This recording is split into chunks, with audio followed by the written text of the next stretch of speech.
Amine, Islam, Khalil, Mahmoud, vous y êtes? Oui, monsieur. Bien, on va attendre vos collègues juste 2 minutes. S'ils ne rejoignent pas, donc on va commencer notre cours. Est-ce que vous voyez le PowerPoint qui est partagé? Oui, monsieur. Parfait. Donc aujourd'hui, on va traiter le 7e chapitre, la partie DHCP. Donc ça, c'est la technologie réseau d'attribution des adresses IP d'une manière dynamique. On va voir un peu ce chapitre-là.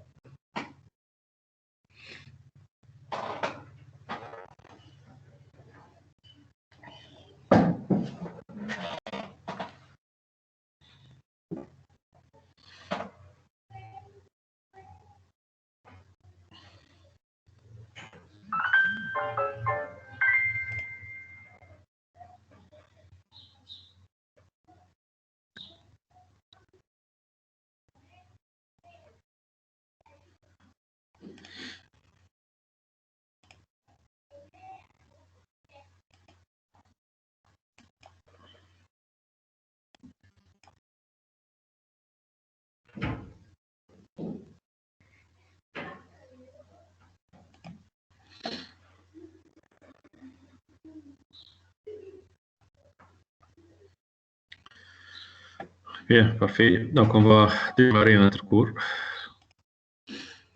Donc là, c'est quoi DHCP? Quelle est l'utilité du DHCP? Et c'est quoi cette technologie?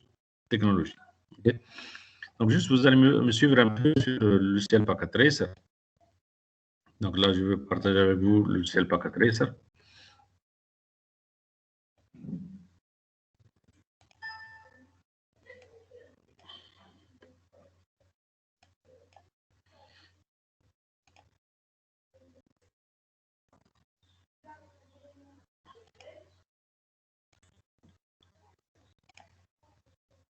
Je vais changer le logiciel Packet Tracer.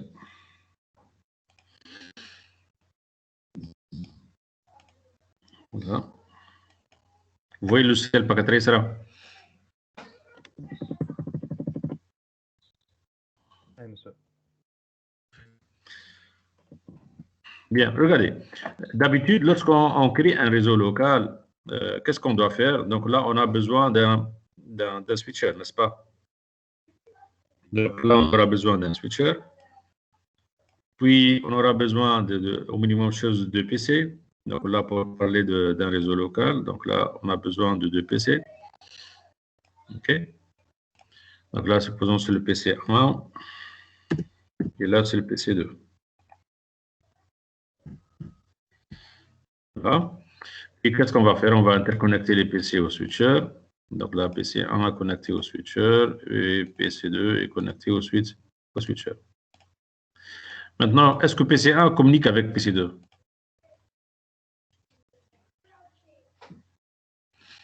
Est-ce que PC 1 communique avec PC 2? Oui ou non? Oui. Donc, si vous dites oui, qu'est-ce que ça veut dire? Donc, si je veux envoyer un paquet, je prendrai un paquet. OK? Et je veux l'envoyer de PC 1 vers PC 2. Donc, normalement, il communique. Là, il vous dit PC 2 has no functional port. C'est quoi ce message?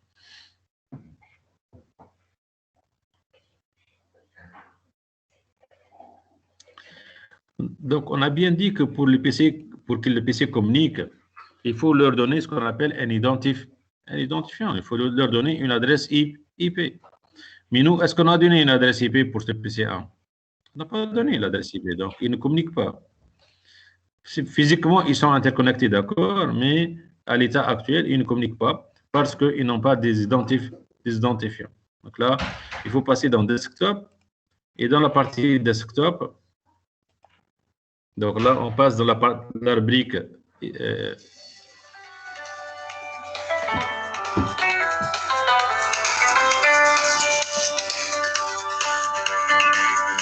donc là, il faut passer dans IP config. Et dans la partie IP config, on donne l'adresse IP 192.168.100.0.100. Donc là, on doit donner l'adresse IP.100, par exemple. Et là, j'enregistre. Et là, on passe dans PC2 et desktop et pconfig. Et là, on donne l'adresse IP, par exemple, 101. OK. Et à partir de cet instant-là, donc les PC sont physiquement interconnectés. Et là, ils sont aussi même logiquement interconnectés car ils ont des adresses IP appartenant au même réseau. De fait, si je veux envoyer un paquet de PC1 maintenant vers le PC2, donc là, c'est successful. Donc là, il y en a une communication. C'est clair, oui ou non? C'est clair. Parfait. Donc là, qu'est-ce qu'on a fait, nous? Donc, on a attribué les adresses IP d'une manière manuelle. C'est nous qui avons configuré les adresses IP. C'est nous qui avons attribué les adresses IP au niveau des PC. Mais imaginez-vous au niveau d'un établissement, d'une entreprise qui a, par exemple, un nombre de 1000 PC ou de 500 PC. Donc là, avec 500 PC, donc vous avez 500 PC et disons pour chaque PC, pour le configurer d'une manière manuelle, donc là, j'ai besoin au minimum de 5 minutes. OK? Donc là, 5 minutes pour démarrer le PC et pour le configurer. Donc là, j'aurai besoin pour configurer les 500 PC, j'ai besoin de combien de minutes? 2500 minutes. OK? Et ces 2500 minutes, donc je le divise par 60 minutes et on va avoir combien d'heures? Donc là, il me faut, comment dirais-je,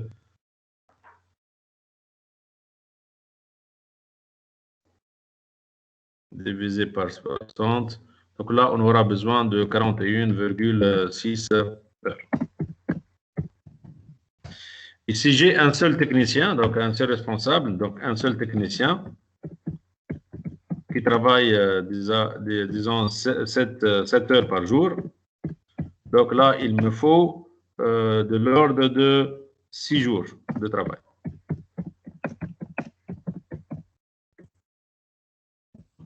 Comme ça. Okay. Donc là, pour configurer les 500 PC, j'en ai besoin d'une semaine, okay, pour attribuer les adresses IP. Et là, c'est une tâche qui est un peu dure pour le technicien.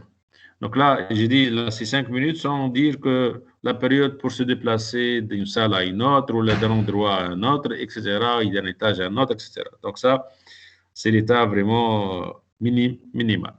Donc là, on va avoir 6 jours de travail donc pour configurer les 500 PC. Donc, si on a maintenant 1000 PC au niveau d'une entreprise, donc on va consommer presque le multiple. Donc là, on va avoir 2 semaines de travail. Donc là, pour configurer l'adressage IP. De fait, il y en a maintenant des solutions, ce qu'on appelle dynamiques, ce qu'on appelle automatique. Qu'est-ce que ça veut dire automatique? Donc là, il y en a ce qu'on appelle des serveurs ou des machines qui vont attribuer les adresses IP d'une manière automatique vers les PC. Okay? Et ce sont des serveurs, ce qu'on appelle des HCP. Donc là, on va prendre un autre exemple auquel il y en a configuré ce qu'on appelle un serveur DHCP. Regardez, par exemple, je prendrai un routeur sans fil. C'est la même chose qu'on a chez nous. Donc, on a des routeurs sans fil. Donc là, je prendrai le routeur, ce routeur-là. Donc là, c'est le routeur qui nous donne les fournisseurs d'accès Internet. Et là, je veux ajouter deux PC. Donc là, le premier PC et le deuxième PC. Donc là, ce sera, je prendrai le PC 3 et le PC 4. Donc actuellement, ces PC-là ne peuvent pas se connecter au niveau point d'accès. Pourquoi? Parce qu'ils ne sont pas dotés d'une carte réseau sans fil. Donc là, je vais changer la carte réseau de ce PC-là. Donc là, je vais éteindre le PC. Et là, je vais changer la carte réseau vers une carte réseau sans fil. Voilà. Et le deuxième PC aussi, je vais changer la carte réseau et une carte réseau sans fil. Voilà. Et ça, c'est la carte réseau sans fil qui est installée. Parfait. Donc, qu'est-ce que vous voyez maintenant? Vous voyez que le PC3 et le PC4 sont connectés vers le routeur sans fil. Mais est-ce que PC3 et PC4 communiquent, oui ou non?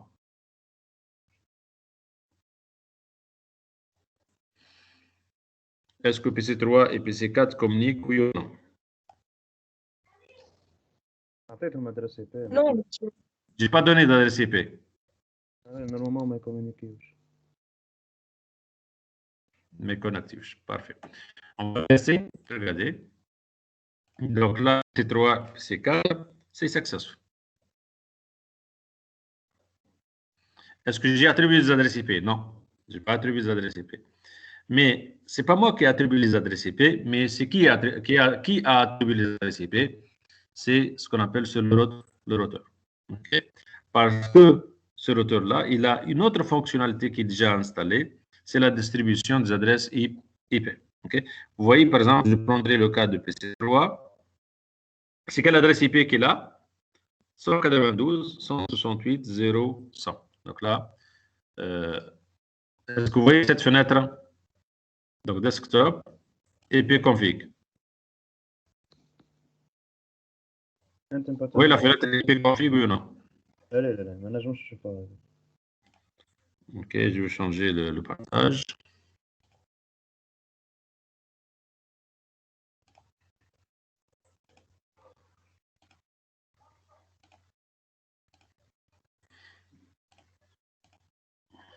Maintenant, vous voyez? Oui. Regardez ici, IP configuration, c'est DHCP. Ça veut dire l'option DHCP, c'est activé par défaut. Et là, vous avez ce qu'on appelle l'adresse IP qui a été récupérée du routeur. Donc là, 192.168.0.100. C'est-à-dire, autrement dit, c'est le routeur qui nous a attribué ce qu'on appelle l'adresse IP d'une manière dynamique. Donc, ce n'est pas nous qui a saisi ce qu'on appelle l'adresse IP. Ce n'est pas comme le cas au niveau PC1. Là, lorsqu'on est passé au niveau IP config, on a donné l'adresse d'une manière statique. Donc là, c'est une adresse IP qui est donnée d'une manière manuelle. Donc, vous voyez la différence. Donc là, au niveau PC3, l'adresse elle est attribuée d'une manière dynamique. Par contre, au niveau PC1, l'adresse IP elle est attribuée d'une manière statique. Okay? Voilà, ça c'est les deux configurations. Donc là, statique, ça veut dire c'est nous qui attribuons l'adresse IP. Et ça, c'est d'une manière dynamique. C'est le routeur qui nous a attribué l'adresse d'une manière dynamique. Okay? Donc la solution d'avoir des adresses IP dynamiques, c'est une solution fiable. Okay? Elle va optimiser le temps. Okay? Et elle va aussi rendre le service automatique. Et en plus, elle va aussi nous fournir un niveau de sécurité. Qu'est-ce que ça veut dire un niveau de sécurité? Ça veut dire quoi? Donc là, l'administrateur, il peut se tromper. Ça veut dire, en saisissant l'adresse IP, il peut dire au niveau d'un PC 192.168, et là, au lieu de dire 0 ou la 100, il va donner un autre numéro. Au lieu de 192.168, il va écrire 186 au lieu de 168. Donc là, ce sont des fautes de saisie, donc ils sont récurrentes. Donc là, pour éviter tout cela, on va déléguer cette tâche-là à un serveur ou à une application. Okay? Et cette application-là, c'est celle qui va, ce qu'on appelle, distribuer les adresses IP. Okay? Au niveau des différents machines. Et c'est ce qu'on va voir maintenant, comment on va attribuer ce qu'on appelle les adresses IP ou comment on va configurer un serveur. OK? Et ça, c'est l'objectif de ce chapitre-là, le 7e chapitre. C'est clair, oui ou non?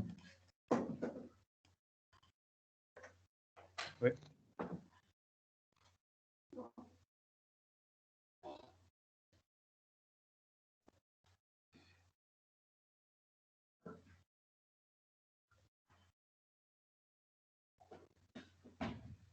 Parfait. Donc, on entame notre chapitre.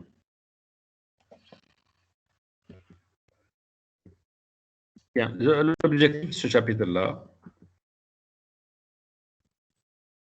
Donc, l'objectif de ce chapitre, c'est de mettre en œuvre le DHCP version V4. Donc là, lorsqu'on dit DHCP V4, ça veut dire c'est l'adressage IP V4, OK? Pour opérer sur plusieurs réseaux locaux. Donc, le concept du DHCP, donc expliquer comment le DHCP fonctionne dans un réseau de petites et moyennes entreprises et configurer un serveur DHCP Cisco. Donc, on va configurer un routeur en tant que serveur DHCP. OK? Voilà. Donc, le concept DHCP, qu'est-ce que ça veut dire le concept DHCP, la notion de serveur et de client. Donc, déjà, c'est quoi le mot DHCP? C'est quoi l'acronyme du mot DHCP? C'est-à-dire, chaque lettre, elle lui correspond à un mot. Okay? Donc là, on dit DHCP pour dire dynamique. Okay? Et le H pour dire host. Et le C pour dire configuration. Et le P pour dire protocole. Donc, DHCP, c'est quoi? C'est un protocole de configuration automatique. Donc, c'est un protocole de configuration automatique des PC. Et c'est la configuration de quoi? C'est la configuration des adresses IP. Donc là, il va configurer d'une manière automatique l'adresse IP, ce qu'on appelle d'un PC. Ça veut dire quoi? C'est une opération automatique, ou c'est une opération automatique de configuration des adresses IP des PC. Donc, le protocole DHCP, qu'est-ce qu'il va faire? Il va attribuer de manière dynamique les adresses IPv4 et d'autres informations de configuration de réseau. Et là, lorsqu'on dit d'autres informations de configuration de réseau, regardez ici, lorsqu'on a configuré le PC 1, donc on a donné l'adresse IP, n'est-ce pas? Et le masque, il a été calculé d'une manière automatique, mais le default gateway et le DNS, on n'a pas configuré ces deux informations-là. Par contre, lorsque on a activé, on a changé la carte réseau au niveau de PC3 et on a configuré le DHCP, on n'a pas configuré, donc on a activé le DHCP. Donc le PC3, qu'est-ce qu'il a récupéré à partir du routeur? Il a récupéré l'adresse IP, la voilà. Il a récupéré le masque et en plus, il a récupéré le default gateway, c'est-à-dire la passerelle par défaut. Et cette passerelle-là par défaut, c'est ne que l'adresse qu'on appelle du routeur. Par contre, ici, puisqu'on n'a pas un routeur, donc là, on n'a pas saisi ce qu'on appelle l'adresse IP, ce qu'on appelle la passerelle. Donc là, en plus de ça, le serveur DHCP, il peut nous fournir aussi le nom du serveur DNS. Donc là, aussi, c'est le nom du serveur DNS et peut être gérable au niveau serveur DHCP. OK? Donc là, ce sont les informations qu'on peut les récupérer à partir de ce qu'on appelle d'un serveur DHCP. Donc, en plus de ça, donc, comme les ordinateurs numéro clients constituent la majorité des nœuds du réseau, donc le protocole DHCP offre un gain de temps extrêmement précieux. Donc là, ça veut dire quoi? Un gain de temps extrêmement précieux. Ça veut dire au niveau de l'administrateur, au lieu qu'il va effectuer cette tâche-là pendant 6 jours, donc là, on va effectuer cette opération-là en quelques secondes. Ça veut dire quoi? Une fois qu'on a bien configuré le serveur DHCP, juste lorsqu'on va allumer les PC vont récupérer la configuration IP. Donc les PC vont être configurés d'une manière automatique. Et là, on va épargner de la tâche, du temps aussi au niveau de l'administrateur. Okay? Donc, on ne va pas renvoyer l'administrateur chez lui. Hein, non, car la tâche de l'administrateur, ce n'est pas uniquement l'attribution des adresses IP. Okay? Donc là, ce protocole-là, il va alléger un peu les tâches de l'administrateur. Donc là, c'est un confort vraiment pour l'administrateur. Okay? Donc, un serveur DHCP dédié et évolutif est relativement facile à gérer. Donc là, un serveur DHCP dédié. Qu'est-ce que ça veut dire un serveur DHCP dédié?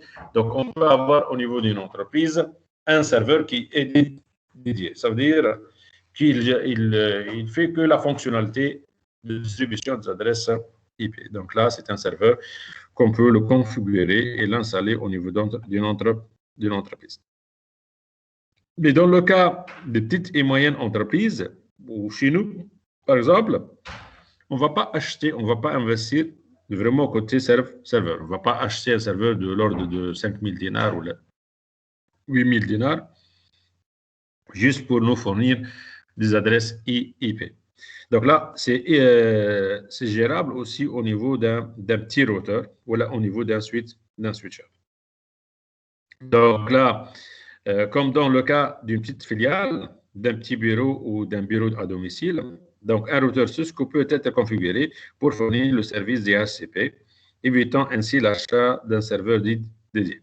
Donc, le logiciel IOS Cisco prend en charge un serveur optionnel DHCP riche en fonctionnalités. C'est-à-dire, au lieu d'avoir investi au niveau d'un serveur, non, on peut configurer ça au niveau d'un routeur Cisco. Okay? Et on verra après comment on va mettre ça en place. Okay? Donc, le serveur DHCP attribue au lot dynamiquement une adresse IP à partir d'un pool. Ça veut dire quoi? Donc, au niveau d'un serveur DHCP, qu'est-ce qu'on a au niveau d'un serveur DHCP? Donc, au niveau d'un serveur DHCP, vous avez un plage d'adresses IP. C'est-à-dire la pile d'adresses IP que vous allez distribuer. Okay?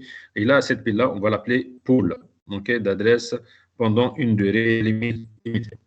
Et la même chose aussi au niveau d'un serveur DHCP, qu'est-ce qu'il va faire? Il va allouer les adresses IP, mais ces adresses-là IP, on peut les gérer. Ça veut dire quoi? On peut les gérer. On peut dire que cette adresse-là IP, lorsque vous allez la recevoir, elle va avoir une durée de vie bien limitée. Et la durée de vie, elle peut être de l'ordre de minutes, de l'ordre d'heures, de l'ordre d'un jour, et elle peut être aussi d'une manière éternelle. Okay? Donc là, au niveau des adresses IP aussi, sont limitées dans le temps. Et cette stratégie-là va être définie au niveau administration du serveur DHCP. Okay? Voilà. Les clients louent les informations auprès du serveur pour la période définie, donc selon la stratégie de l'administrateur. Les administrateurs configurent les serveurs DHCP pour que les baux dépassent le B d'attente à différents intervalles. Ça veut dire quoi? Le bail est généralement de 24 heures à une semaine ou au plus. Donc là, lorsqu'on dit le bail, ça veut dire que c'est la réservation ou la location d'une adresse IP. Donc, à l'exception d'un bail, donc le client doit demander une autre adresse, même s'il obtient généralement la même. OK? Donc, ça veut dire quoi? Ça veut dire si vous avez dépassé la période de location de l'adresse, donc là, on peut faire ce qu'on appelle une prolongation. OK? Donc, les DHCP fonctionnent en mode client-serveur. Ça veut dire qu'ils fonctionnent en mode client-serveur. Lorsqu'un client communique avec un serveur DHCP, le serveur attribue au lot une adresse IPv4 à ce client. Donc là, il y en a une communication entre le PC demandeur et le serveur DHCP. Okay? Donc, le client se connecte au réseau avec cette adresse IPv4 louée jusqu'à l'expiration du bail de la réservation. Le client doit régulièrement contacter le serveur DHCP pour renouveler le bail. Ça veut dire quoi? Donc, au niveau d'un serveur DHCP, okay, donc on peut donner des adresses IP, mais ces adresses-là IP sont réservées, par exemple, pour une heure. Maintenant, si la machine elle est fonctionnelle, elle est en marche, elle est opérationnelle, et elle est en train d'utiliser l'adresse IP. Donc, avant l'expiration de la durée de bail, avant l'expiration de la durée d'utilisation de l'adresse IP, donc le PC, il va demander un renouvellement. Donc, pour ne pas déconnecter le PC d'une manière inattendue. Et là, le serveur DHCP, il va prolonger ce qu'on appelle l'adresse IP pour la machine. Donc, dans le cas où comment dirais-je, l'administrateur, il vous donne la possibilité de renouveler. Okay? Déjà, les fournisseurs d'accès Internet, donc là, lorsqu'ils nous donnent des routeurs, chaque routeur, il a ce qu'on appelle une adresse IP. Mais cette adresse-là IP, elle est dynamique. Cette adresse-là IP, elle est dynamique. Donc, si on se connecte à Internet, donc le fournisseur d'accès Internet, il nous loue ce qu'on appelle une adresse IP pour une durée, par exemple, de 24 heures.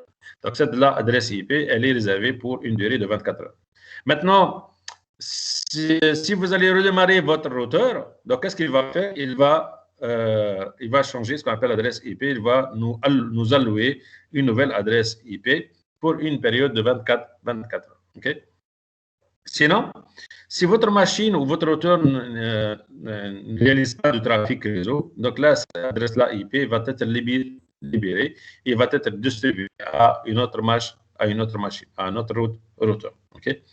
Donc là, c'est pour vous dire que les adresses IP qu'on a pour se connecter à Internet, ce sont des adresses IP dynamiques. Donc, elles ne sont pas figées, elles ne sont pas fixes. Sinon, si vous aurez besoin d'une adresse IP fixe, dans le cas où vous avez un serveur web chez vous, vous avez des caméras de surveillance, etc. Donc là, vous pouvez demander au fournisseur d'accès Internet d'avoir ou de louer ce qu'on appelle une adresse IP fixe. Donc là, pour une année, pour une période d'une année, ou 2 ans, etc. Donc, tout dépend de votre besoin. Okay? Et là, il va ajouter dans sa stratégie de serveur pour dire que cette adresse IP est réservée pour une période d'une année à tel utilisateur.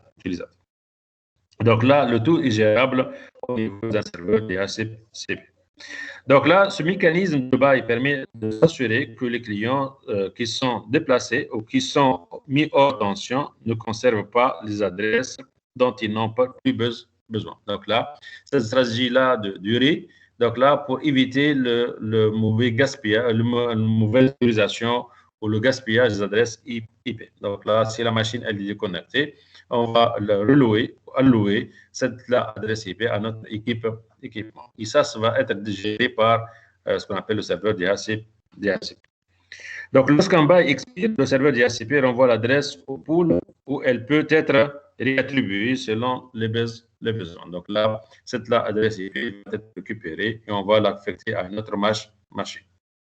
Donc là, c'est l'avantage, ce qu'on appelle au niveau DHCP. C'est clair, oui ou non? Oui. Parfait. Maintenant, quelles sont les étapes pour obtenir ce qu'on appelle une adresse IP? Maintenant, lorsque le client démarre ou souhaite se connecter à un réseau, il lance un processus en 4 étapes visant à obtenir ce qu'on appelle un bail. Ça veut dire quoi? Lorsque votre machine démarre la première fois, donc là, elle va exécuter ces 3 étapes-là pour récupérer une adresse IP. Donc là, comme on l'a fait ici au niveau de Pagatrace, lorsqu'on a ajouté PC3 et PC4, lorsque le PC4 veut se connecter, regardez par exemple ici, ajouter un troisième PC. Voilà. Donc ça, c'est le PC5 par exemple. Et voilà. Le PC5, il ne s'est pas connecté au nouveau routeur, mais qu'est-ce qu'on doit faire? Il faut changer de carte réseau. Je vais éteindre le PC. Je vais enlever la carte réseau. J'ajouterai une carte réseau sans fil. Maintenant, dès que je démarre le PC, regardez, dès qu'on va démarrer le PC, il va entrer en communication donc avec le routeur. Pourquoi il va entrer en communication avec le routeur? Pour récupérer ce qu'on appelle une adresse IP. Okay? Voilà. Et là, vous voyez le PC. À l'état actuel, il n'a pas d'adresse IP 192. Vous voyez là, le 169. Mais après une négociation avec le routeur, qu'est-ce qu'il va faire? Il va récupérer ce qu'on appelle une adresse IP. Juste, on va attendre quelques secondes. Voilà. Et là, le PC, qu'est-ce qu'il a fait? Il va récupérer une adresse IP. Donc, je passerai dans Desktop, IP config. Et là, qu'est-ce qu'il a fait? Il a récupéré l'adresse IP 192.168.0.102. OK? Donc là, c'est le routeur qui l'a attribué l'adresse IP d'une manière automatique. Mais pour récupérer cette adresse IP automatique, on passe par des phases de négociation. Quelles sont les 4 étapes? Détection des DHCP, ça veut dire quoi? Le PC, il doit détecter qu'il y en a un serveur DHCP. Ça veut dire quoi? Le serveur, il va détecter un serveur DHCP. Donc, le PC, qu'est-ce qu'il va faire avec sa carte réseau sans fil? Il va diffuser un paquet pour dire DHCP Discover. Ça veut dire quoi? Il va diffuser ce paquet-là à toutes les machines. y compris le serveur DHCP.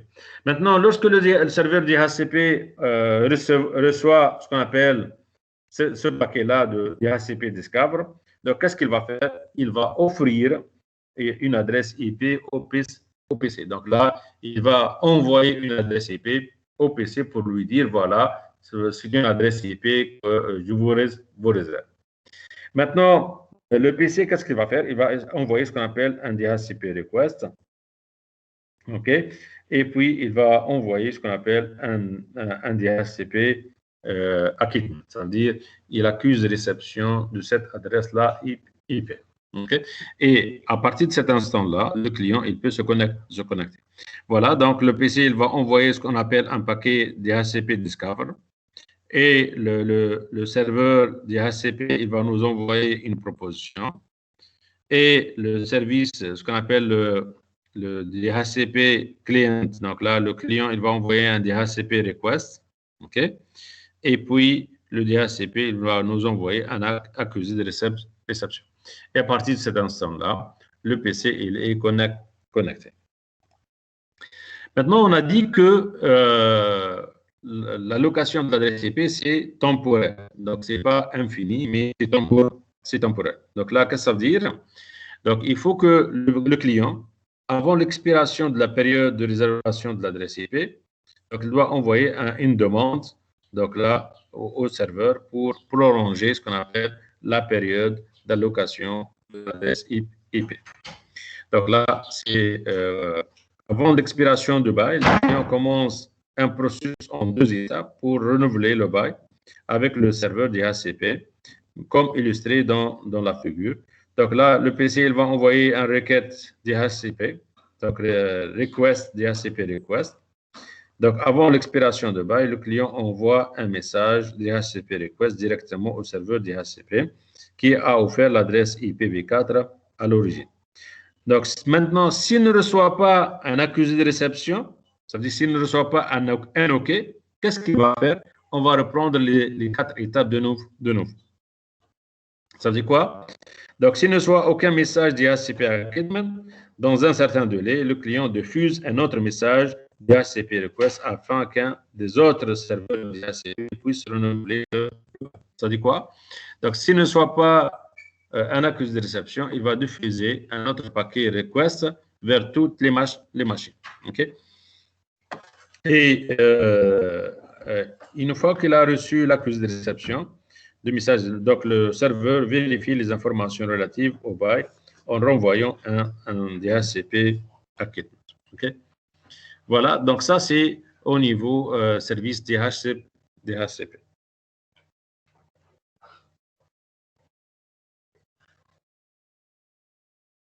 C'est clair, oui ou non?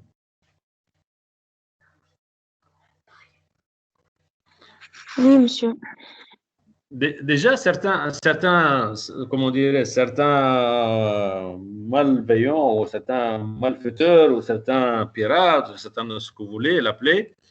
Donc là, lorsqu'ils entrent au niveau d'un espace public, et cet espace-là public utilise ce qu'on appelle un serveur DHCP, essentiellement, par exemple, dans le cas des cafés, etc. Donc, qu'est-ce qu'ils font, ces personnes-là? Donc là, il intègre ce qu'on appelle, il infiltre leur serveur DHCP au niveau de l'entreprise. Et lorsqu'il infiltre un serveur DHCP au niveau de l'entreprise, l'ensemble des équipements de l'entreprise vont se connecter sur ce niveau-là serveur. Okay? Par exemple, si je me déplace au niveau d'un café, okay, qui a une connexion Internet sans fil, donc là, qu'est-ce qu'on fait? Par exemple, on peut prendre un téléphone et on peut partager notre connexion non sécurisée, sans mot de passe ni rien du tout. Et lorsque vous allez partager votre connexion sans fil, donc là, l'ensemble des équipements qui se trouvent au niveau de ce café-là, ils vont se connecter votre point d'accès. Okay? Et vous pouvez vous connecter vers le point d'accès d'origine. Et là, vous allez avoir ce qu'on appelle la connectivité. Okay? Donc là, vous allez avoir le trafic total au niveau réseau sans fil. Okay? Et on peut profiter aussi de cette connectivité-là pour analyser le trafic et ainsi de suite. Donc là, ce sont des techniques d'intrusion qu'utilisent les pirates avec ce qu'on appelle les serveurs DHCP. Donc, c'est pour cette raison-là, un petit conseil pour vous, il ne faut jamais se connecter sur un point d'accès non sécurisé où vous ne connaissez pas l'origine. Okay? Ça peut être un voleur derrière pour récupérer vos propres données. Okay? Maintenant, comment on va configurer un serveur DHCP? Donc là, l'opération, elle est simple. Donc, on va se baser sur cette topologie-là. Donc, c'est une topologie qui est composée d'un routeur et composée de deux réseaux. Donc là, vous avez le premier réseau, 192.168.10.0 et un deuxième réseau, 192.168.11.0. Et là, vous avez un serveur DNS dont l'adresse IP, c'est 192.168.11.6. Donc là, c'est le serveur DNS. C'est quoi un serveur DNS? Quelle est l'utilité d'un serveur DNS?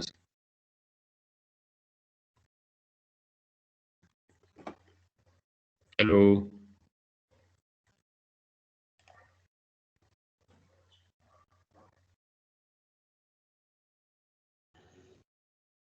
C'est quoi l'utilité d'un serveur DNS? مسيو الدي ان اس يبدل كما نقولوا ادريس كما الجوجل ادريس اي بي يفهمها الروتور الكل. Parfait. Donc, un serveur DNS, c'est un annuaire okay, qui contient les adresses IP des différents serveurs. Okay. Donc, déjà, lorsque vous, au niveau du navigateur, vous écrivez, comme l'a dit votre collègue, www.google.com, donc là, au niveau réseau, on ne connaît pas google.com, mais on connaît l'adresse IP. Donc, le serveur DNS, qu'est-ce qu'il va faire? Il va traduire l'URL en adresse IP. Donc là, c'est le rôle de ce serveur. OK? Parfait.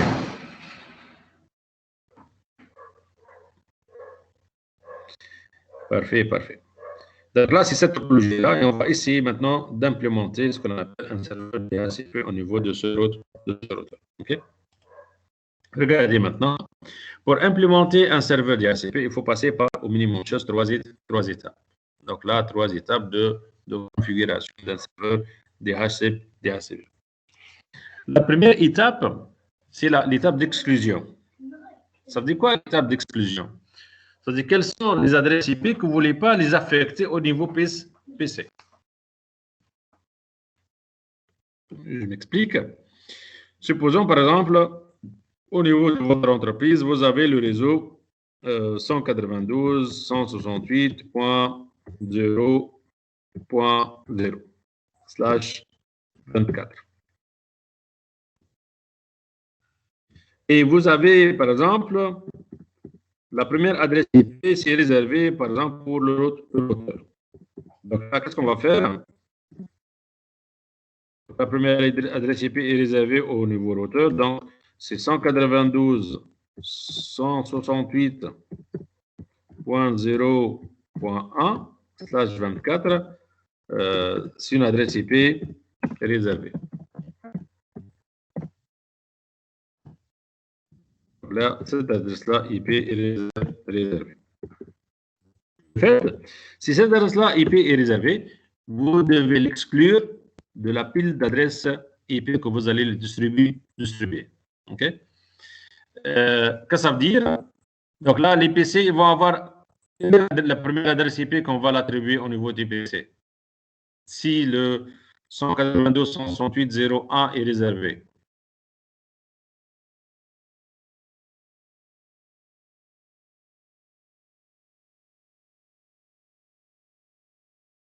Hello.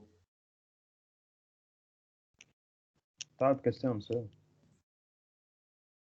Plus 1. Donc, c'est l'adresse IP, c'est point. Point 2. Point 2, parfait. Et quelle sera la dernière adresse IP qu'on va l'attribuer au niveau du PC?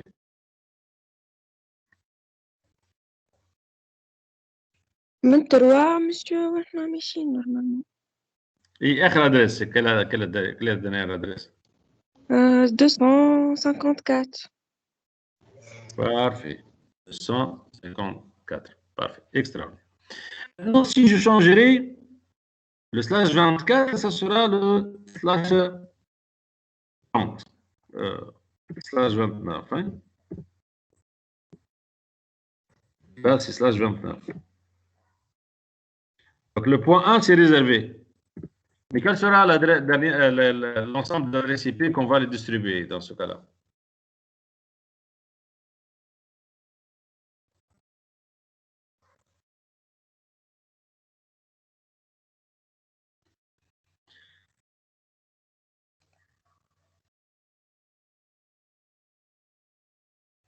Donc là, le place d'adresse IP qu'on va le réserver, qu'on va le distribuer, ce n'est que l'adresse de diffusion moins 1.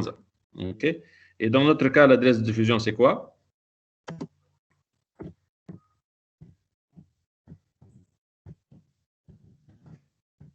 L'adresse de diffusion, c'est quoi?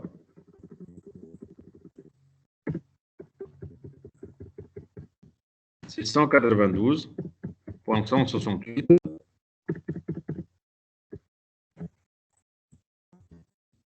Point 0. Point. Là, vous avez 0, 0, 0, 0. C'est 29, n'est-ce pas? 29. Donc là, vous avez 24. Plus quoi? Plus 5. Donc 1, 2, 3, 4 et 5. Et là, vous allez avoir 3 bits à 1. Donc là, ce sera 29. Donc ça donne quelle valeur? Ça donne la valeur 192.168.0.7. C'est bien ça. Donc là, ce n'est que le 1, le 2 et le 4. Donc ça, c'est l'adresse de fusion. Donc là, notre place d'adresse IP, qu'on va le distribuer, c'est de 2 à 6. Donc là, dans ce cas-là, adresse IP à distribuer.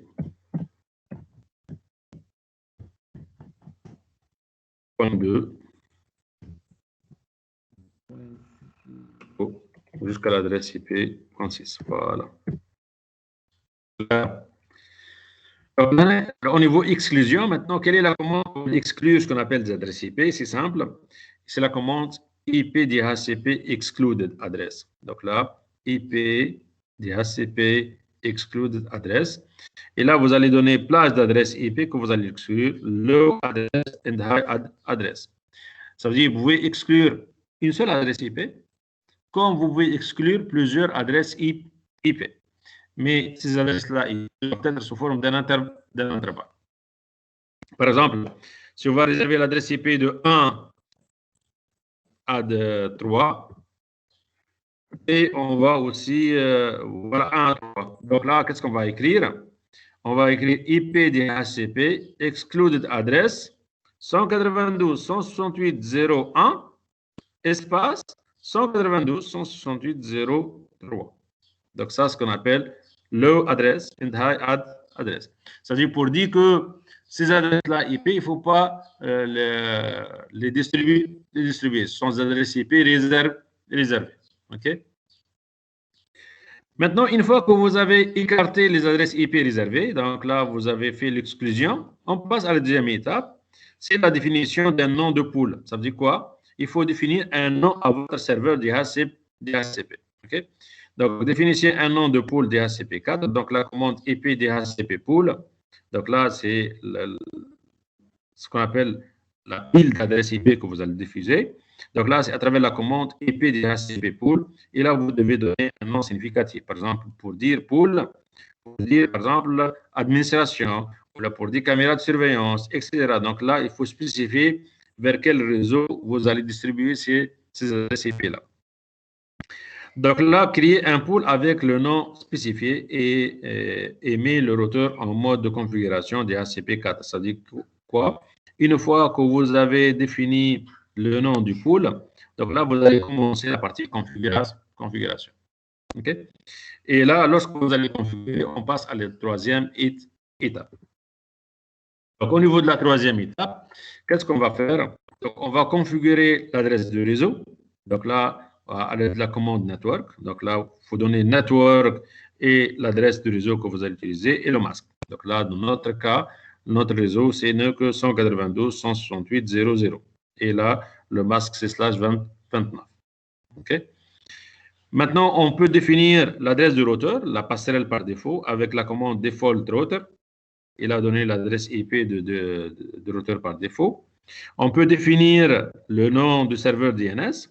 Donc, ces informations-là, ce que vous allez définir au niveau de ces informations-là, ils vont être envoyés vers les PC.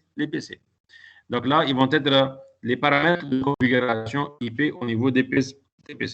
Donc là, on peut définir le DNS. Par exemple, pour le cas de Google, le DNS, c'est 4x8. Donc, 8.8.8.8. OK? Maintenant, on peut définir le nom de domaine de l'entreprise. On peut définir une durée de bail. Donc, quelle est la durée de, comment dirais-je, de validité de l'adresse IP? Donc, ça peut être de quelques minutes, ça peut être une heure, ça peut être une journée, et ça peut être d'une manière infinie. Donc là, on dit infinite. Donc là, ça veut dire l'adresse IP n'expire jamais. Donc là, ce sont les paramètres que vous allez définir au niveau de votre serveur DHCP. Donc là, on va vous donner un petit exemple. Donc là, on va revenir à notre topologie. Donc là, au niveau de cette topologie, on va configurer un serveur DHCP au niveau routeur R1 qui va servir le PC1 et le réseau local 192.168.10.0. Donc là, qu'est-ce qu'on a dit? Au niveau de la stratégie, on va écarter, par exemple, les adresses IP de 1 à 9. Donc là, vous avez les adresses IP de 1 à 9 ne sont pas, sont des adresses IP réservées. Donc là, qu'est-ce qu'on a dit? IP DHCP excluded address 192.168.10.1 à 9 sont des adresses IP écartées de la pile de distribution. La même chose aussi, on a écarté l'adresse IP de 154. Je ne sais pas, pour des raisons d'administration, cette adresse IP aussi, elle va être écartée. Maintenant, une fois qu'on a écarté, combien d'adresses IP on a écarté ici? On a écarté 10 adresses IP. OK? Maintenant, on a défini le nom du pool, ça s'appelle LAN pool 1. Donc là, c'est le nom de la pool, le nom de serveur DHCP. Donc c'est LAN pool 1. Maintenant, on a défini l'adresse réseau, c'est 192, c'est celui-là. Donc 192.168.10.0.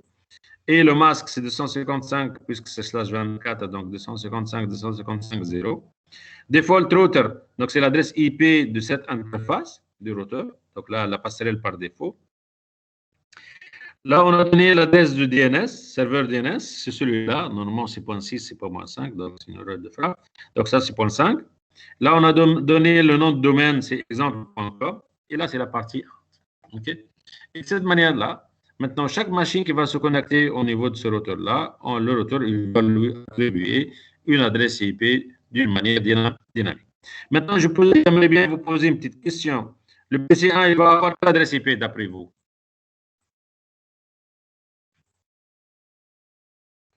Quelle est l'adresse IP qui va être louée au niveau du PC1? Point 2. Point 2. Faites attention.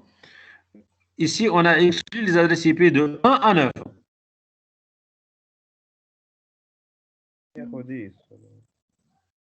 Voilà, parfait. Il va prendre l'adresse IP point 10. OK? Pourquoi? Parce qu'on a réservé les adresses IP de 1 à 9, donc il ne faut pas être distribué, et l'adresse IP de 154. Donc là, il va commencer le serveur DHCP à attribuer les adresses IP de 10 à 253 max. Donc là, la première adresse IP, ça sera l'adresse IP .10. Donc là, ça sera 192.168.10.10. Donc là, c'est au niveau adresse IP qui va être attribuée au niveau PCA. Maintenant, comment on va vérifier un peu la partie serveur DHCP? Est-ce que notre serveur fonctionne, oui ou non? Donc, c'est simple. Il y en a des commandes qu'on va les exécuter. Donc là, vous avez la commande show run config filtrage section DHCP. Donc, pour voir est-ce que les commandes sont enregistrées ou non en niveau configuration. Donc là, si vous allez exécuter cette commande-là, vous allez avoir la liste de commandes qu'on a déjà saisies. Sinon, vous avez la partie show IP DHCP bind, ça veut dire quelles sont les adresses IP qui sont distribuées. Et là, vous allez voir que la première adresse IP qui a été distribuée, c'est 192.168.10.10. Et là, vous avez la durée de validité. Donc là, lease expiration, elle va expirer au bout du 15 septembre 2019 à 8h42. OK? Et ça, c'est l'adresse MAC de la machine auquel a été allouée. Et là, le type, c'est automatique. Et là, l'état, c'est actif. OK? Sinon, si vous avez la commande show IP DHCP server statics, donc là, qui va vous afficher les statistiques de votre serveur DHCP. Tous ces paramètres-là au niveau, comment on dirait, serveur, au niveau serveur DHCP, au niveau serveur route. Mais côté PC, qu'est-ce que vous allez faire? Il y en a une commande, et cette commande-là qui s'appelle ipconfig espace/all, qui va vous donner l'ensemble des informations récupérées à partir du serveur DHCP. Là, qu'est-ce que vous avez? Vous avez ici le nom de domaine.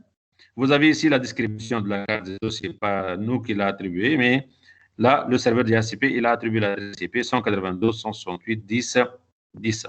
OK? Donc là, avec le masque. Et là, c'est la période de validité de l'adresse IP. C'est le 14 septembre jusqu'au 15 septembre. Donc là, c'est une durée de 24 heures. Donc là, nous a attribué l'adresse par défaut de la passerelle, c'est 192.168.10.1. Et là, le DNS, c'est le 192.168.11.5. Donc, tout ça, donc tout ce qui est en couleur, donc il est attribué d'une manière dynamique par ce qu'on appelle le serveur DHCP, okay, qui va être utilisé au niveau PC1. C'est clair, oui ou non?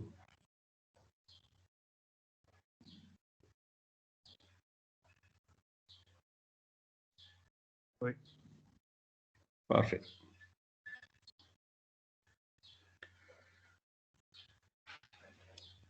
Parfait. Voilà, donc pour aujourd'hui, on va s'arrêter à ce niveau-là. OK? Mais avant de s'arrêter, on va voir juste la dernière commande, comment on va activer et désactiver un serveur DHCP. Donc, pour désactiver un serveur DHCP, juste on exécute la commande no service DHCP.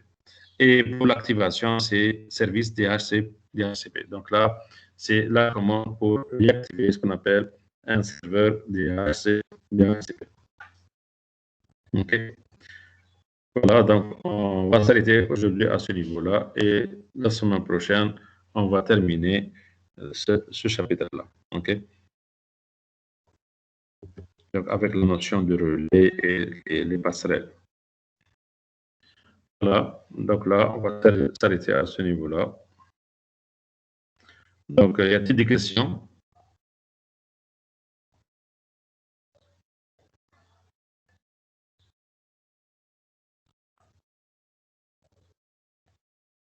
Vous, des questions? Non, monsieur.